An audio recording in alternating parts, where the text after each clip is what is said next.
बहुत पुरानी बात है। मगध राज्य में एक सोनापुर नाम का गांव था।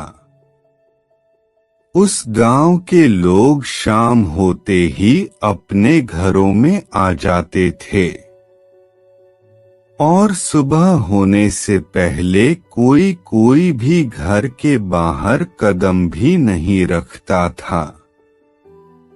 इसका कारण डाकू अंगुलीमाल था। डाकू अंगुलीमाल मगध के जंगलों की गुफा में रहता था। वह लोगों को लूटता था और जान से भी मार देता था। लोगों को डराने के लिए वह जिसे भी मारता उसकी एक उंगली काट लेता और उन उंगलियों की माला बनाकर पहनता।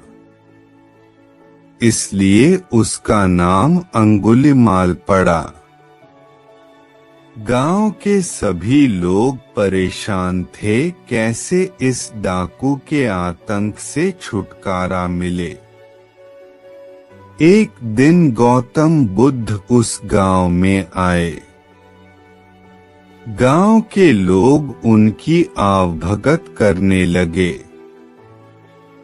गौतम बुद्ध ने देखा कि गांव के लोगों में किसी बात को लेकर दहशत फैली है। तब गौतम बुद्ध ने गांव वालों से इसका कारण पूछा। ये सुनते ही गांव वालों ने अंगुलीमाल के आतंक का पूरा किस्सा उन्हें सुनाया। अगले ही दिन गौतम बुद्ध जंगल की तरफ निकल गए। गांव वालों ने उन्हें बहुत रोका पर वो नहीं माने। बुद्ध को आते देख अंगुलीमाल हाथों में तलवार लेकर खड़ा हो गया, पर बुद्ध उसकी गुफा के सामने से निकल गए। उन्होंने पलटकर भी नहीं देखा। अंगुलीमाल उनके पीछे दौड़ा, पर दिव्य प्रभाव के कारण वो बुद्ध को पकड़ नहीं पा रहा था। थक हार कर उसने कहा, रुको। बुद्ध रुक गए और मुस्कुराकर बोले, मैं तो कब का रुक गया, पर तुम कब ये हिंसा रोकोगे।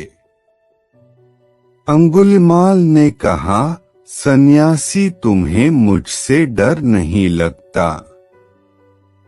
सारा मगध मुझसे डरता है। तुम्हारे पास जो भी माल है निकाल दो, वरना जान से हाथ धो बैठोगे।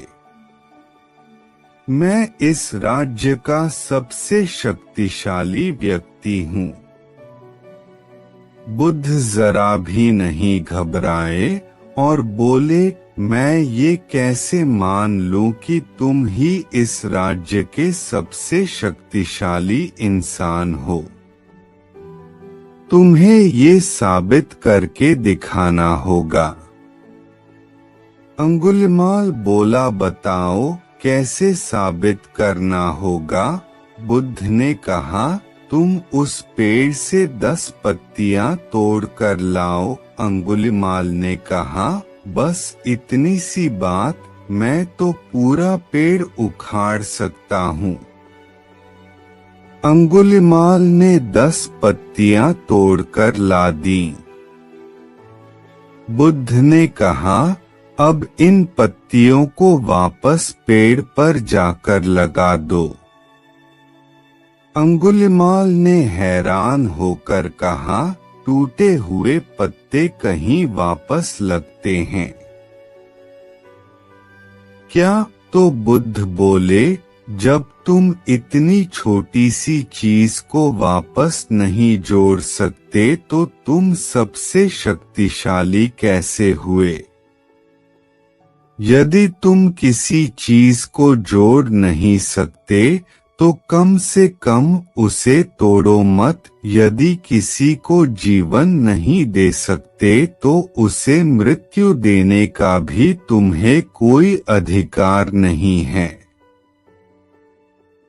ये सुनकर अंगुलीमाल को अपनी गलती का एहसास हो गया और वह बुद्ध का शिष्य बन गया और उसी गांव में रहकर लोगों की सेवा करने लगा।